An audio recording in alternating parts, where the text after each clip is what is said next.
डाल पर उल्लू बैठा, एक डाल पर तोता, और ब्राह्मण बन के घूम रहा है फिरोज खान का पोता। विकास किया है जो 70 साल में नहीं, वो मात्र 10 साल के कार्यकाल में हो गए। मैं तो वैसे मुस्लिम कम्युनिटी से बिलोंग करता हूँ।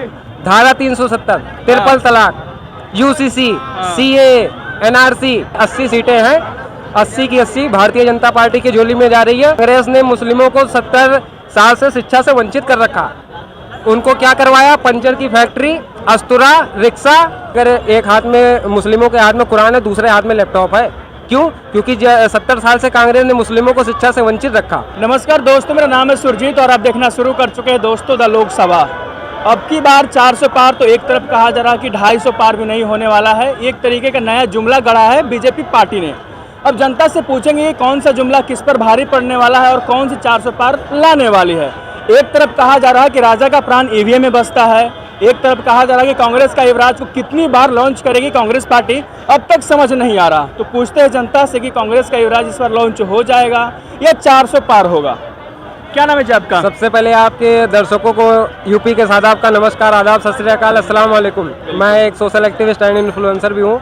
और जैसा कि आपने बात किया 2024 की विपक्ष तो है ही नहीं है इस बार। जहाँ जहाँ मैं तो जहाँ जा रहा हूँ मोदी की गोष्ट सुनाई पड़ी है। 4 स्टेट लौट के आया हूँ, उत्तर प्रदेश, बिहार और अपना छत्तीसगढ़ और एक पंजाब से भी लौटा हूँ। तो मैं जहाँ जा रहा हूँ वहाँ तो मोदी की गोष्ट सुनाई पड़ती है।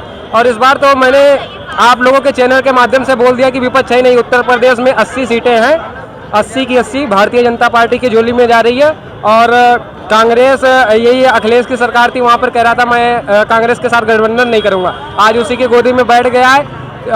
उत्तर प्रदेश में 80 सीटें, जिसमें 63 सीटों पे अपना स्वयं लड़ रहा है और 17 कांग्रेस को दे रहा है। तो ऐसे ऐसे लोगों को टिकट दे रहा है गुंडा माफिया। उत्तर प्रदेश की जनता जागरूक है और इस बार तो नरेंद्र मोदी 400 पार कर रहे हैं। क्यों 400 पार कर रहे हैं भाई? क्या किया है? विकास किया है जो 70 साल में नहीं, वो मात्र 10 साल के कार्यकाल में हो गए। मैं तो वैसे मुस्लिम कम्युनिटी से बिलोंग करता हूँ।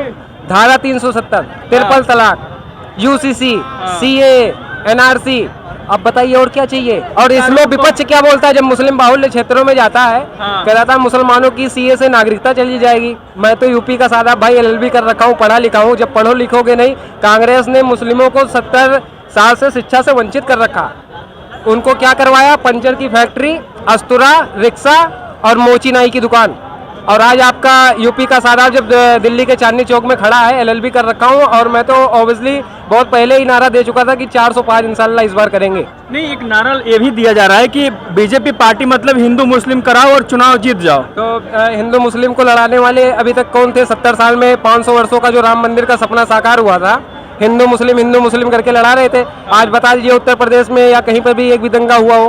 पहले दंगे ही दंगे होते थे। मुस्लिमों को मुजफ्फरनगर दंगा देख लो, आपके पश्चिमी उत्तर प्रदेश में दंगा देख लो। और जब 2014 के बाद से सत्ता प्रधानमंत्री जी मोदी जी की आई, दंगे तो हो ही नहीं रहे। अब तो मुस्लिम भी जाग चुका है और मोदी जी के साथ है।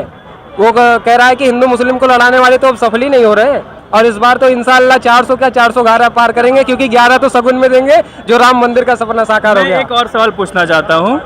मोदी जी पर आरोप लगता है कि ये तानाशाह की तरह बर्ताव करते हैं, मतलब देश में डिक्टेटरशिप आ गया है। जी। क्या सोचते हैं? आपने जैसा डिक्टेटरशिप की बात किया, प्रधानमंत्री जी पंजाब में गए थे, वहाँ पर उनके ऊपर हमला हुआ था। आप लोगों को पता ही होगा। और अगर वो तानाशाह होते तो ये खालिस्तानी जो थे, इनको वहाँ पर रहने दिया जाता, उखाड़ फेंक दिया जाता। तो तानाशाही तो कहीं चली नहीं रहे। और इसमें मैं बता दूं, सबका साथ, सबका विकास, सबका विश्वास के साथ काम हो रहा है। अगर कोई भी योजना का लाभ मिल रहा है ना, तो आज सबसे पहले मुस्लिमों को मिल रहा है, क्योंकि सबसे पहले अब्दुल ही लाइन में लगता है। और इसमें तो बिना भेदभाव किए।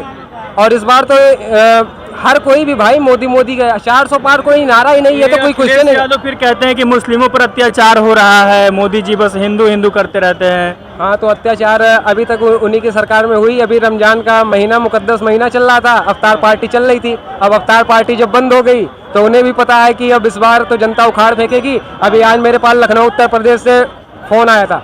उत्तर प्रदेश में लखनऊ ऐसा जनपद है जो राजनाथ सिंह जी की सीट है। और वहाँ का मुस्लिम अखिलेश को क्यों नहीं वोट देता?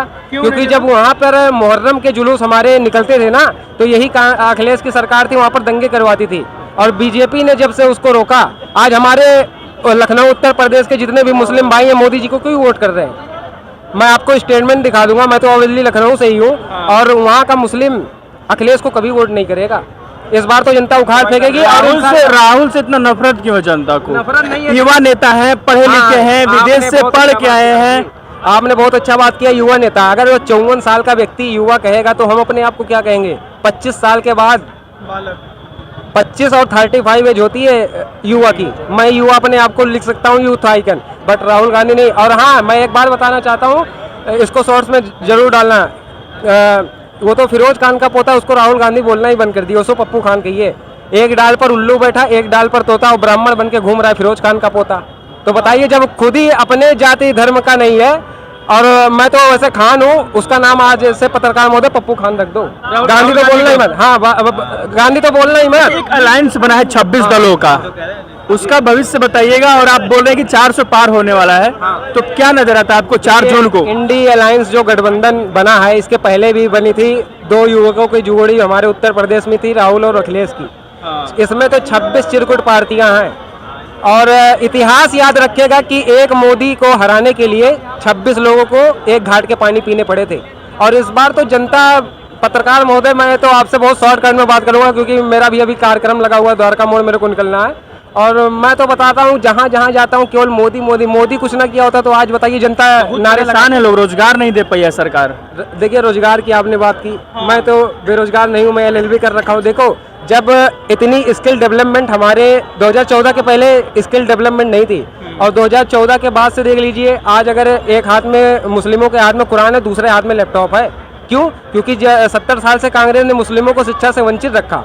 और 2014 के बाद से जब सत्ता बनी, आज मुस्लिम महिलाएं ट्रेन चलाती हैं, IAS IPS बनती हैं। पहले तो शिक्षा से वंचित कर दिया था कि इनको केवल अस्तुरा, पंचर की फैक्ट्री, रिक्शा और ये अपना क्या नाम है, मोची नाई की दुकान, इसी में ये संतुष्ट रहे। मतलब मुस्लिम भी अब बीजेपी को वोट करती है। हाँ, जाग चुका है। आप देख रहे होगे रील्स पे और तमाम सोशल मीडिया प्लेटफॉर्म में, जहाँ जहाँ अब इसमें भी विपक्ष कहेगा कि EVM हैक है। हाँ, EVM हैक होता है और मोदी चुनाव जीत जाते हैं। राहुल गांधी का एक बयान है कि राजा का प्राण EVM में बसता है।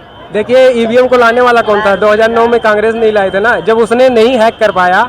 अरे मोदी जी ने तो युवाओं का दिल और दिमाग हैक कर रखा है। मैं तो एक सीधा ही बात बोलूंगा।